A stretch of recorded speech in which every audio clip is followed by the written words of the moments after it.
Hola, ¿qué tal? Los saluda su amigo y atento servidor, el doctor Eduardo Preciado, y les doy la más cordial bienvenida a su asignatura que lleva por nombre Derecho Penal. Durante el presente video nos estaremos adentrando al tema que lleva por nombre la clasificación de los delitos, para lo cual es importante precisar antes de comenzar a establecer la clasificación de los delitos que algunos autores incluyen esta clasificación en la parte relativa al estudio de la noción del delito, de modo que hacen una clasificación tanto de los tipos penales como de los delitos, mientras que otros solo se limitan a clasificar al tipo penal. Ahora bien, por considerarse más apropiado y para facilitar el estudio y comprensión del tema y sobre todo para el desarrollo de nuestra asignatura, se incluyen en una sola clasificación tanto a los tipos penales como a los delitos. Asimismo, es importante precisar que la clasificación que enseguida se detallará eh, atiende a diversos criterios y varía según el autor que se vaya a consultar, por lo que no existe un criterio uniforme por cuanto hace la clasificación de los delitos o los tipos penales. Sin embargo, vamos a tratar de precisar de manera general cuáles son los criterios que comparten la mayoría de los autores para tales efectos. Por otra parte, cabe destacar que la utilidad de clasificar el tipo penal consiste en facilitar la identificación de los rasgos característicos para diferenciar entre un delito y otro e incluso resolver los problemas prácticos que se abordan al momento de desglosar cada delito o bien cada tipo en particular. En concordancia con lo anterior, de manera genérica vamos a establecer entonces los elementos más comunes en todos los delitos, sin dejar de resaltar que dependiendo de cada delito en particular, dichos elementos pues pueden variar debido a la complejidad del delito, eh, de qué se trate. Bien,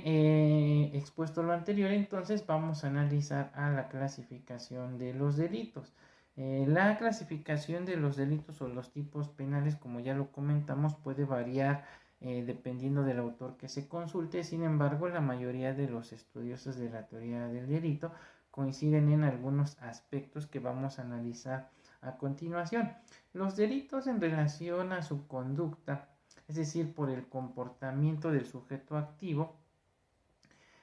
tal y como lo analizamos con antelación, al estudiar los elementos del tipo penal, pueden desplegarse o realizarse a través de una acción o una omisión, es decir, a través de un hacer o no hacer.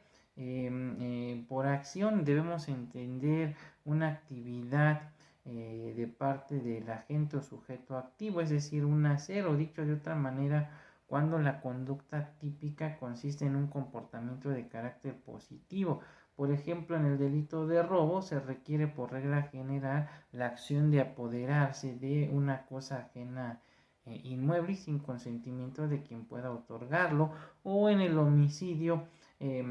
se requiere forzosamente desplegar una acción, por ejemplo, el estrangular a una persona para lograr el resultado muerte. Ahora bien, por cuanto hace a la omisión, esta consiste en un no hacer, es decir, una inactividad, o sea, un comportamiento de carácter negativo. Asimismo, es importante recordar que la omisión se clasifica para efectos didácticos en una omisión simple o en una acción por omisión o omisión compuesta. La primera de ellas consiste en un no hacer, es decir, no se realiza lo que la norma exige sin que se produzca un resultado material, ya que el resultado producido es de carácter formal, es decir, no hay un cambio en el mundo exterior. Por ejemplo, en el delito de portación de armas prohibidas sin la respectiva licencia, no se produce un cambio físico en el mundo exterior, sino solo se traslade la ley, de ahí que se diga que dichos delitos son de mera conducta. Ahora bien, en la comisión por omisión o acción compuesta, ahí sí hay un cambio en el mundo exterior, y esta figura consiste en no hacer lo que la norma exigía, produciendo así un resultado de carácter material, el cual le va a resultar atribuible a quien omitió impedirlo, si éste tenía el deber jurídico de evitarlo, al ser el garante del bien jurídico tutelado y de acuerdo a las circunstancias podía evitarlo, por lo que su inactividad se considera en su eficacia equivalente a la conducta prohibida en el tipo. Por ejemplo, tenemos al médico que provoca la muerte de su paciente por no administrarle medicamento, en cuyo caso le resultará atribuible el resultado muerte al haber dejado de hacer lo que la norma le exigía, en este caso suministrar un medicamento a su paciente. Ello en virtud de que era el garante del bien jurídico tutelado, que en este caso era la vida del paciente, ya que omitió evitarlo, así como tenía el deber jurídico de evitar el mismo. Consecuentemente, su inactividad es equivalente a la conducta prohibida en el tipo penal de homicidio, es decir, le resulta atribuible el resultado material privar de la vida. Ahora bien, en cuanto a los delitos por el daño causado o producido, esto se refiere a la afectación que el delito produce al bien jurídico tutelado y se puede clasificar a los tipos o a los delitos como de daño o lesión y de peligro. Cuando hablamos de delitos de daño o lesión, es porque efectivamente hay una alteración al bien jurídico tutelado, es decir, se produce, como lo habíamos comentado ya con anterioridad, un cambio físico en el mundo exterior. Por ejemplo, en el delito de lesiones, en el homicidio, en la violación, donde se daña o altera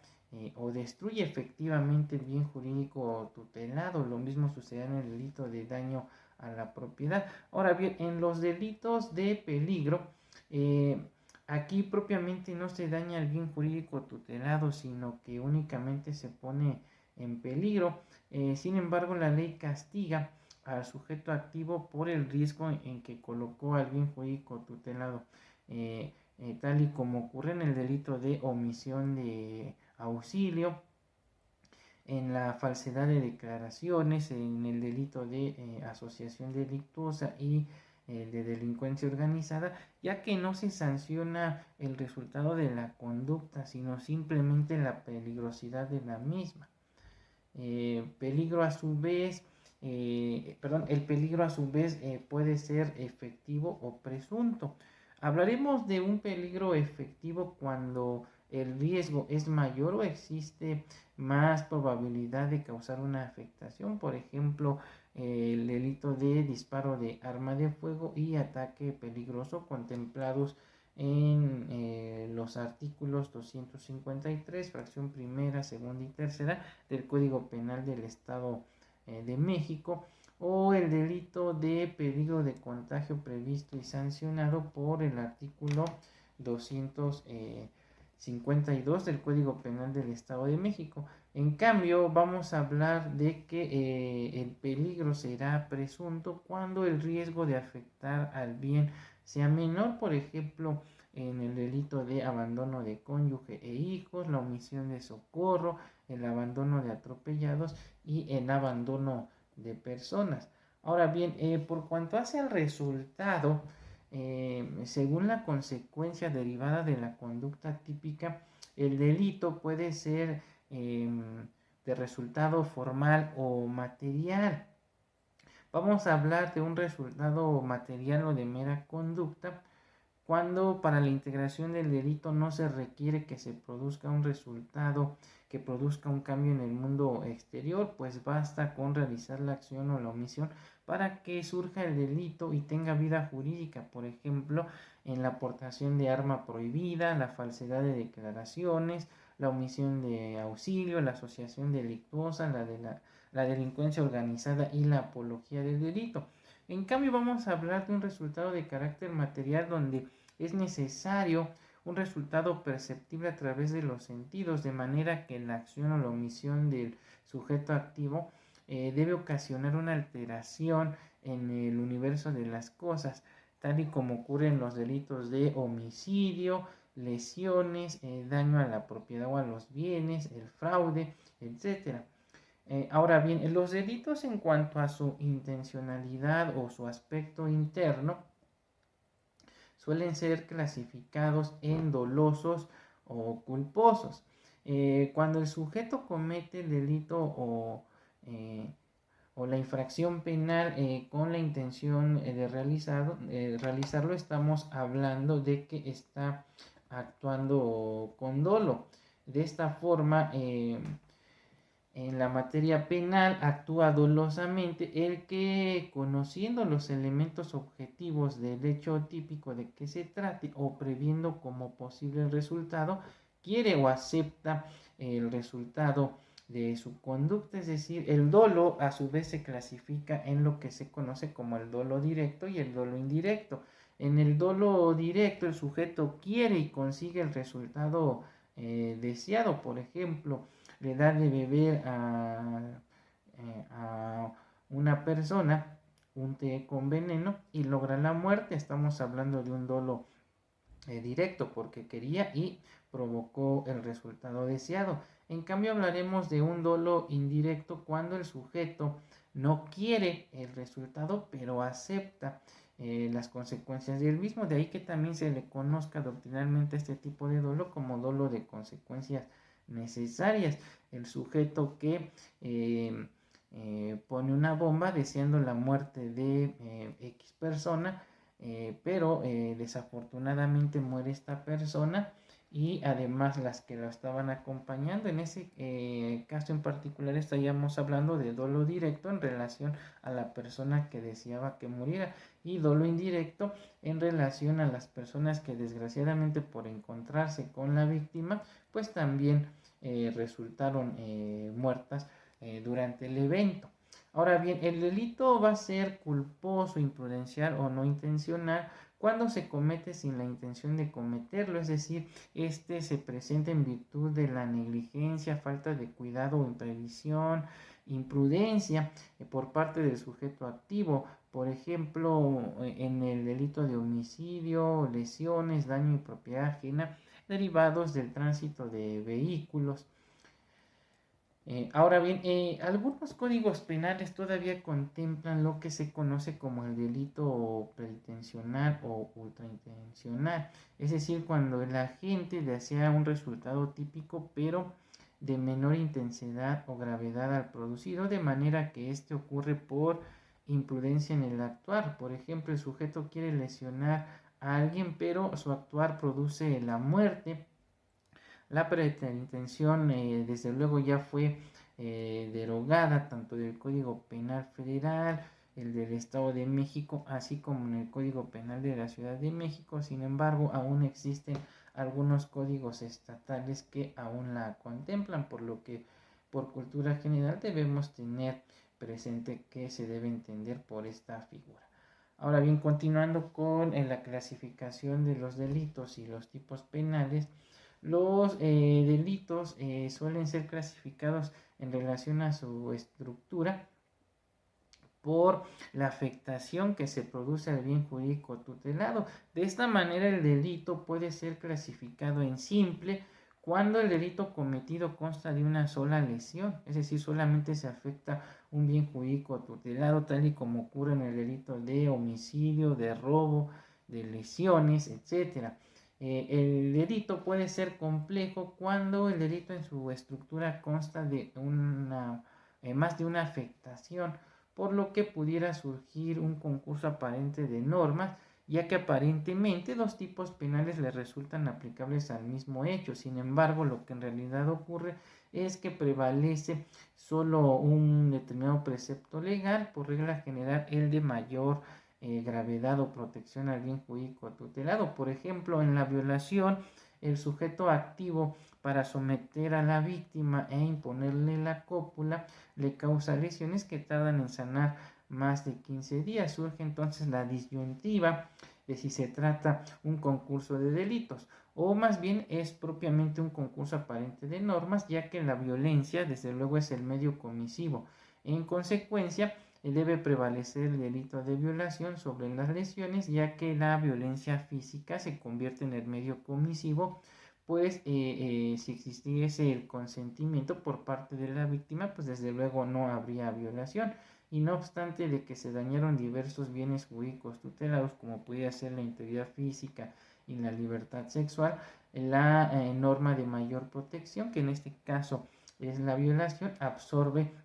a la norma de menor alcance. Ya con antelación analizamos los diversos métodos para resolver el concurso aparente de normas y recordemos que para ello debemos acudir a lo dispuesto por el artículo 6 del Código Penal Federal, así como 13 del Código Penal de la Ciudad de México y en su caso el artículo 5 del Código Penal del Estado de México, los cuales nos regulan los diversos principios para resolver el concurso aparente de normas. Ahora bien, el delito en cuanto al número de sujetos que intervienen puede ser clasificado en unisubjetivo y plurisubjetivo. Vamos a hablar de un delito unisubjetivo cuando para su integración se requiere de un solo sujeto.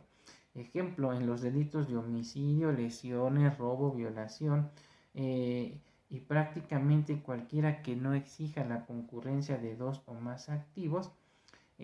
vamos a hablar de un delito unisubjetivo. Asimismo, debe aclararse que el hecho de que el tipo penal sea unisubjetivo no significa que no puedan intervenir en su comisión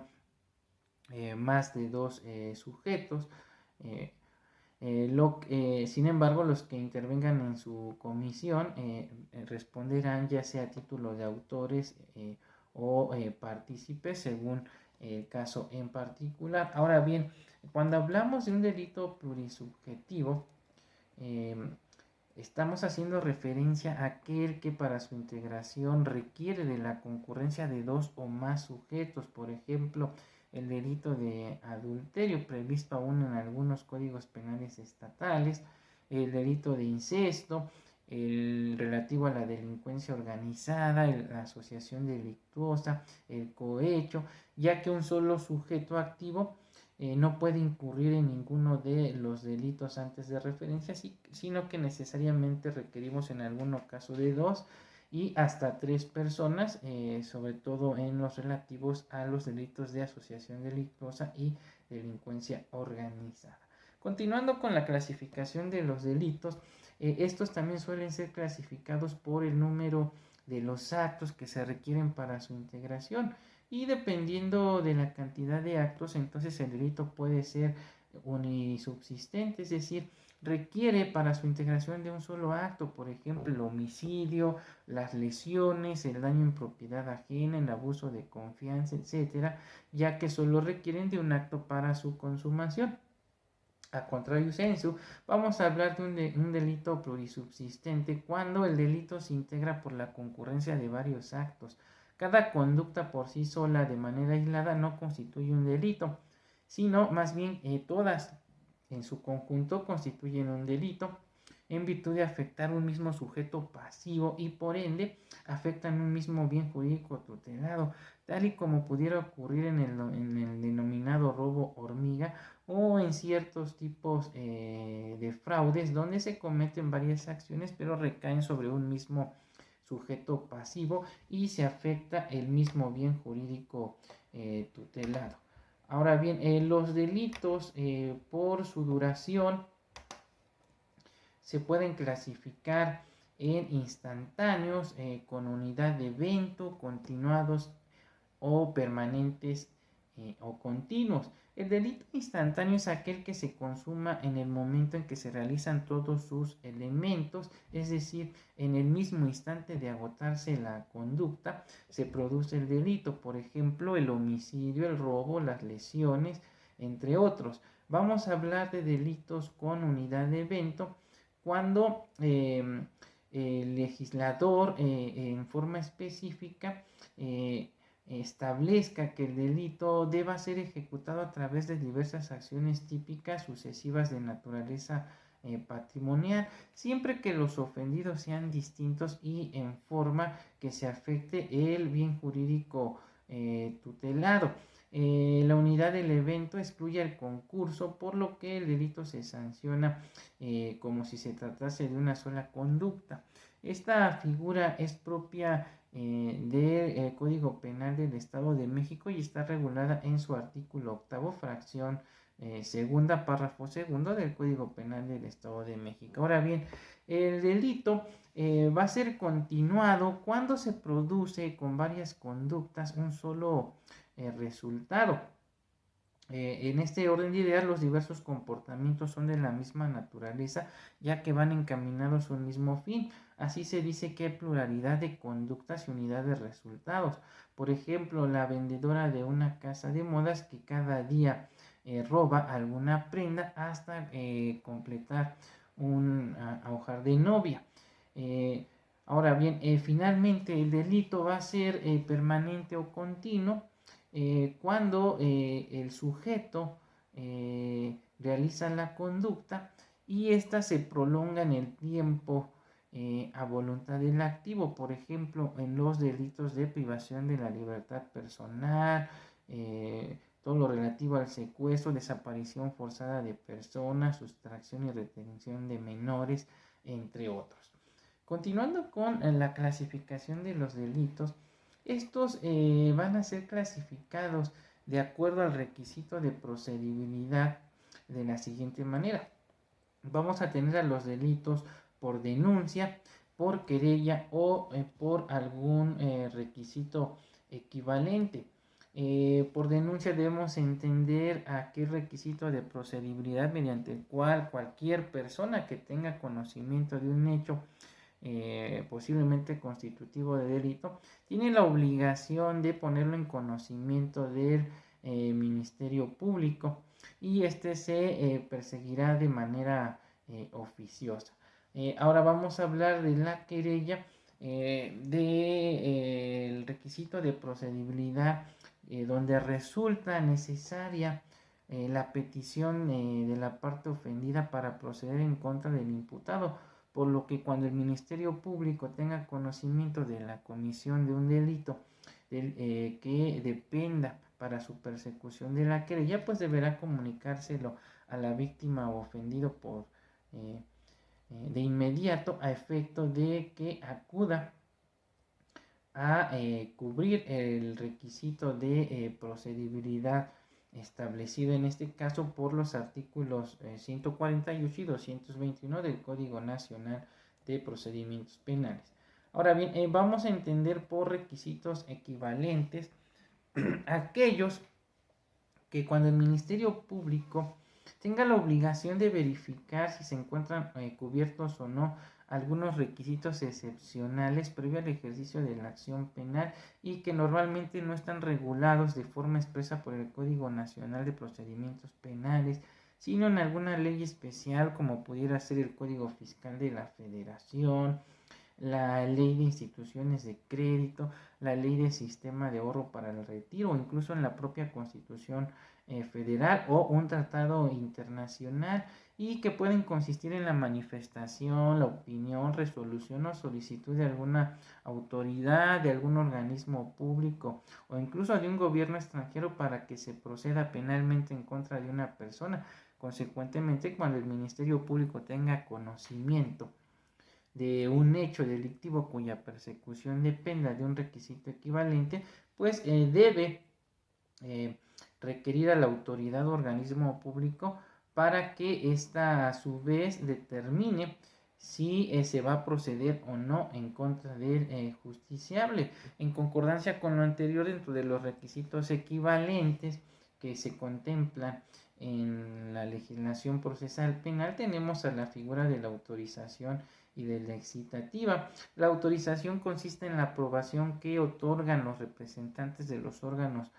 públicos, autoridades competentes para que se prosiga la acción penal en contra de una determinada persona en los casos expresamente previstos por la ley. Dentro de la autorización podemos mencionar a la declaratoria de procedencia para aquellos delitos cometidos por funcionarios de alto rango y que están previstos en el artículo 110 y 111 de la Constitución Federal. Asimismo, tenemos a la declaratoria de perjuicio y de la declaratoria de contrabando, tratándose de delitos en materia fiscal y que está regulada por el Código Fiscal de la Federación, así como la opinión de los organismos públicos desconcentrados de la Secretaría de Hacienda y Crédito Público, como lo son la Comisión Nacional Bancaria y de Valores, la Comisión Nacional de Seguros y Fianzas y la Comisión Nacional del Sistema de Ahorro para el Retiro, en delitos de carácter económico o delitos relacionados con el sistema financiero. Si no se agotan o no se cubren estos requisitos, desde luego no podrá procederse en contra del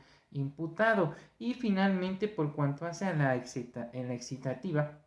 esta consiste en la petición que hace un Estado extranjero por conducto de su representante acreditado ante los Estados Unidos mexicanos para que se proceda penalmente, en su caso, en contra de una persona que ha proferido injurias a un Estado extranjero, en este caso el Estado peticionario, o a sus agentes diplomáticos o consulares.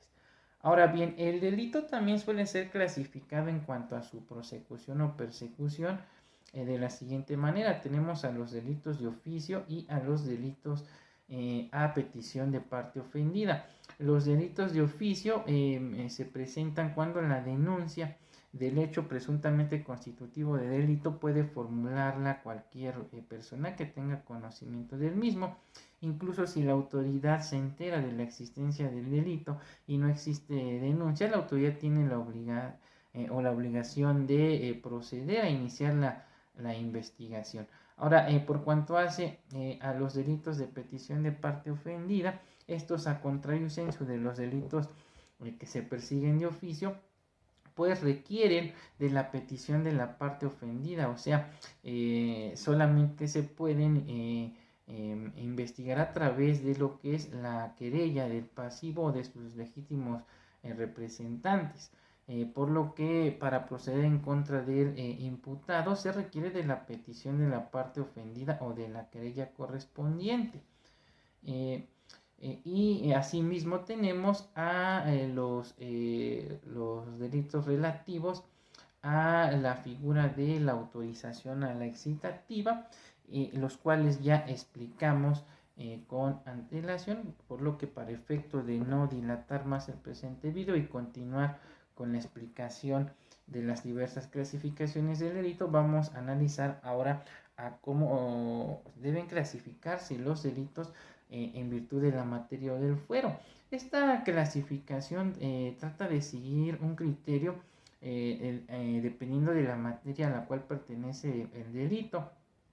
Y en ese orden hay que recordar que los delitos se clasifican en delitos del fuero común y del fuero federal. Serán delitos del fuero común cuando estén regulados por alguna de las legislaciones que expidió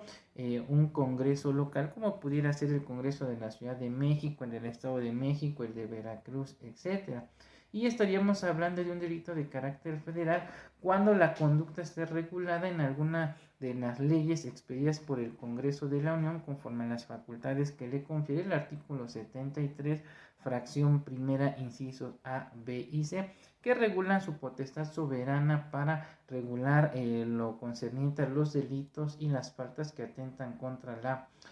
federación. Ahora bien, los delitos en cuanto a su ordenación metodológica pueden ser clasificados en básicos o fundamentales, así como en delitos especiales o complementarios o accesorios. Un tipo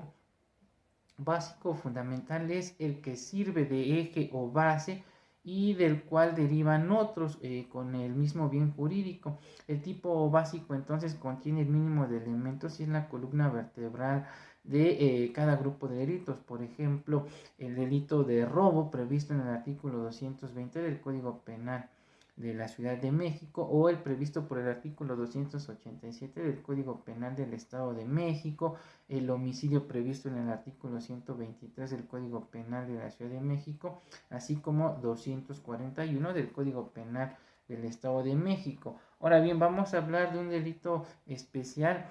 cuando deriva de uno anterior, es decir, de un tipo básico, pero además incluye elementos que le dan autonomía o vida propia, por ejemplo, el homicidio en razón de parentesco o el infanticidio, el feminicidio, el aborto, los cuales derivan del homicidio, pues de hecho son propiamente homicidios, pero con características específicas para los sujetos activos y pasivos, lo que los hace diferentes del tipo básico. Dichos delitos pueden ser agravados